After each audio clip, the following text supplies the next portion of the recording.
Maqaa Abbaa kan Ilmaa kan Hafuura Qulqulluu Waaqa tokkoo Ameen. Dhukkubbii kutaa sagaleeffaa callisummaa dubbachuudha caalu.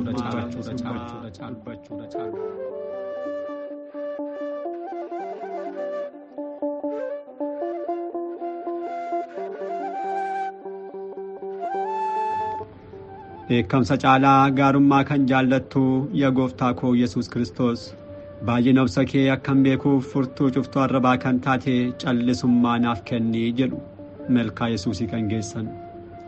Gooftaan keenya Yihuudoonni mannaa sobaan irra deddeebi'anii yeroo himatan, yeroo arrabsan, yerootti ga'isan kan obsee baay'ina obsasaa akkamitti hubachuu dandeenya?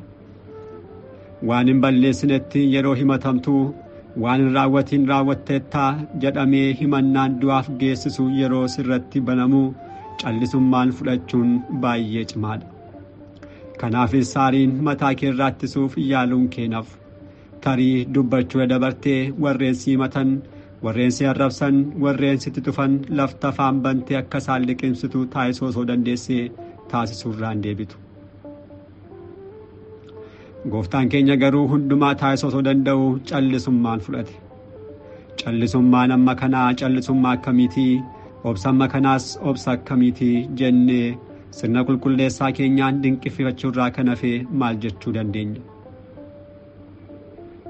Callisummaan gooftaa keenyaa dubbii Yihuudootaa caalaa laphee Philaatoosiin booji'e.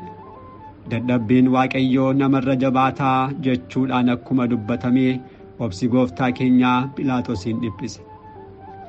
Akka himatamtoota warreen biroon lubbuu isaa fayyisuuf imimmaaniin dura mootichaa kan hin kadhanne, himannicha fudhachuu diduuf kan hin yaallee, himattoota isaa deebisee himachuun mataa isaa bilisa baasuuf kan hin yaallee, funyoo sibiilaan hidhamee osoo harkifamullee warreen isa harkisaniin kan hin falmine, himatamaa taa'umsa murtii du'a isaa irratti murteessu dura dhaabbatee raawwatee boqonnaa fi nageenyaan dhaabbatu.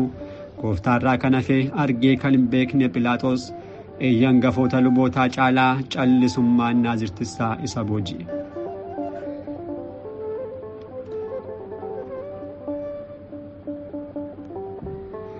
Phiilaaxoosis Yihuudoota mooraala dhaabbatanii iyyan dhiisee gooftaa keenya qofaatti qorachuu eegale. Wangeelli akkas akkuma jedhu. Phiilaaxoos ammas gara mooraa bulchaatti seenuun gooftaa keenya Yesuusin waamee mootiin Yihuudootaa sidhaa jechuun gaafate.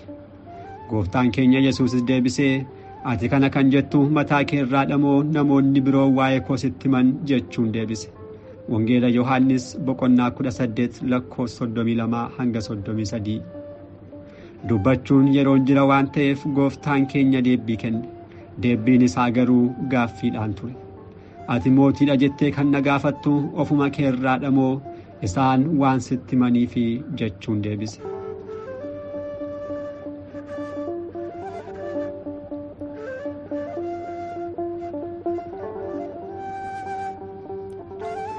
Deebiin gooftaa keenyaa kun irra keessaan yeroo ilaalamu akkamitti akkas jedhaa kan nama jechisu fakkaachuu danda'a. Ta'us gooftaan keenya kana kan jedheef gaaffiin Phiilaaxoos deebbii lama waan qabuuf waan ta'eef. Gaaffii ati mootiidhaa jedhuu fi kaan hafuuraa yoo ilaalame inni Kiristoos waan ta'eef eeyyeen ati iyyuu jettee kan jedhudha. Qeesaariin kan dhiibu mootiin biraa akkan kaane kan sodaatan ilaalcha warreen Roomaa yoo ta'e immoo gooftaan keenya ani iyyuu mootii mitii jechuu danda'a. Phiilaaxoos yeroo gaafatetti ati kana kan jettu mataa kee irraa moo namoonni biroo waa'ee koo sitti himan jechuunsaa gaaffiin kun sirraa kan ka'e yoo ta'e ani mootii miti kan jedhuuf waan Yihuudoonni sitti himan qabattee yoo ta'e immoo masiin mootichi ana jedhe adda baase kan sitti himuuf ka'umsa gaaffii kee natti himi jechuusaati. Phiilaaxoosis gaaffii gooftaa keenyaa waan hubateef wanti Yihuudoota bira jiru akka isaan galchine agarsiisuun ani Yihuudaawwiidhaa gosoota kee hangafoota lubootaatu natti dabarsee si kenne malee maaloo maal balleessiteettaa jechuun deebise. Gooftaan keenyas deebisee mootummaan koo kan lafa kanarraa miti, mootummaan koo lafa kanarraa taateetti osoo ta'e harka Yihuudootaatti akkan hin kennamne loltoonni koo naaf waraanu turan. Amma garuu mootummaan koo asirraa miti jechuun deebise. Wangeela Yohaannis boqonnaa 18 lakkoofsa 32. Gooftaan keenya deebisaa kanaan mootummaa isaa samii fi mootii aangoo lafarraa barbaadu kan taane al tokkotti sobachiise. Mootummaan koo addunyaa kanarraa miti jechuun Yihuudoonni akka isa matan mootummaa Qeesaariin dorgomuuf sodaachisu akka hin qabne hubachiise. Deebiin kun laphee Philaaxoos kan boqochiisu ture. Sababni isaa dhiphinnii fi itti gaafatamummaan Philaaxoos inni guddaan aangoon Qeesaar akka hin tuqamne taasisuu qofaa waan tureef.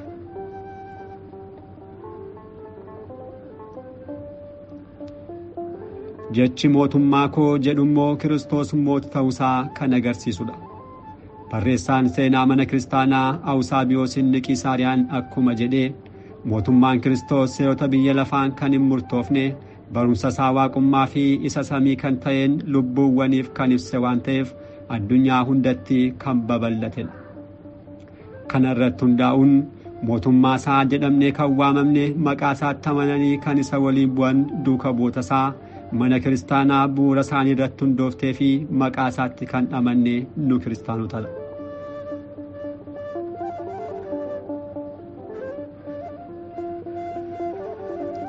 Mootummaa isaa kan jedhamne isatti kan amanne nu kiristaanota yoo taane mootummaan koo addunyaa kanarraa miti kan jedhu akkamitti ilaalama?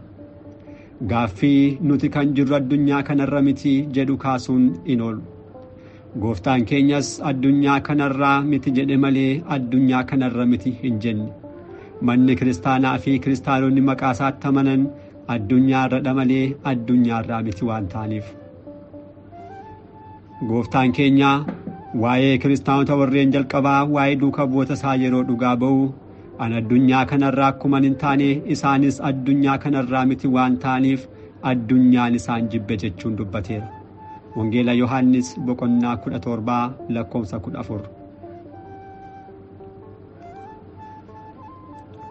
Namni amanu tokko jireenyi isaa addunyaa kanarra ta'uun rakkoo hin qabu. Addunyaa kanarraa yoo ta'e garuu rakkoo qaba. Kiristaanonni addunyaa kanarra jiraachaa addunyaa kanarraa kan hin taane addunyaan kan isaaniif hin taane lafarra yommuu ta'an warreen samiidha. Ergaa qulqullicha Phaawulos gara saboota birootaa boqonnaa 11 lakkoofsa 38. Mootummaa Waaqayyoo ala kan nu taasisus addunyaa kanarra taa'uu osoo hin taane addunyaa kanarraa ta'uu keenyadha. Kadhachuu kan qabnus hammina addunyaa kanarraa akka nu eeguuf malee addunyaa kanarraa akka adda nu baasuudhaaf miti. Gooftaan keenya guyyoota dhumaa irratti kan kadhate kadhannaa isaa isa guddichaa irrattis akkas jedhee ture. Hamminarraa akka isaan eegduuf malee addunyaarraa akka isaan baastuudhaaf si hin kadhadhu. Wangeela Yohaannis boqonnaa 17 lakkoofsa 15.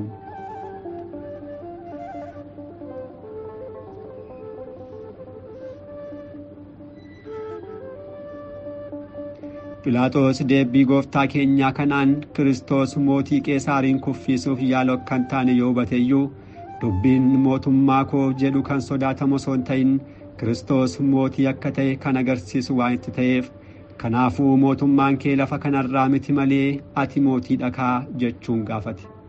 Gooftaan keenyas deebisee ani mootii akkan ta'e atumtuunii jettaa ani waa'ee dhugaa ragaa ba'uu kanaaf dhaladheeraa kanaaf gara lafaattis dhufeeraa dhugaarraa kan ta'e hunduu jecha koonii dhagaa jechuun deebiseef. Wangeela Yohaannis boqonnaa 18 lakkoofsa 37. Gooftaan keenya dhaloota isaa addunyaa dursee abbaarraa dhalate osoo hin ta'in dubroo haadha keenyarraa kan dhalate dhalannaa isaa lammaffaa ilaalchisuun waa'ee dhugaaf ragaa ba'uuf kanaaf dhaladheera jedhe. Addunyaa kanarratti yoo dhalate iyyuu jireenyi isaa kan jalqabe gadameessa haadha isaa keessa yeroo bulu osoo hin taane dhalachuu isaa duras waaqa ture ta'uu isaa kabachiisuudhaaf immoo gara addunyaatti dhufeeraa jedhe. Philaaxoos laphee isaa jabaataa sanaan dhuga ba'umsa kana dhaga'uu akka inni hin barbaannes waan beekuuf dhugaarraa kan ta'e hundumtuu jecha koonii dhagaa jechuun itti dabale.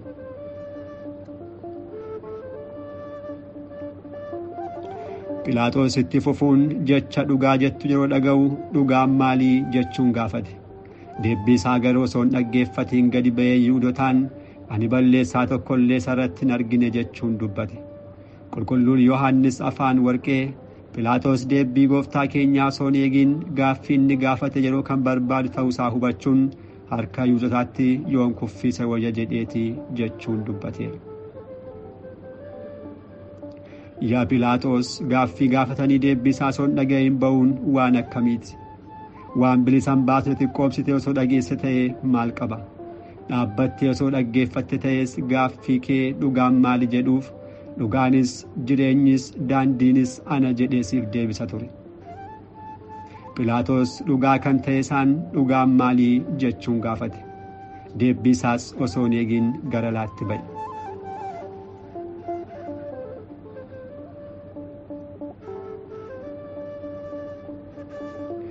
Philaaxoos akkuma sarraa adda ba'een Yihuudootaan ani balleessaa tokkollee isarratti hin argine jedhe.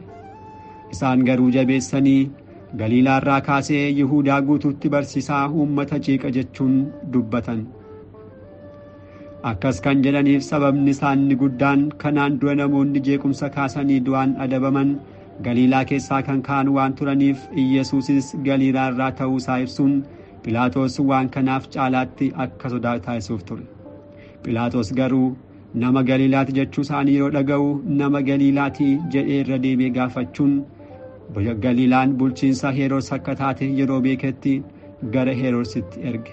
Innis yeroo sana Yerusaalem keessa waan tureef. Wangeela Yohaannis boqonnaa 23 lakkoofsa 4-7.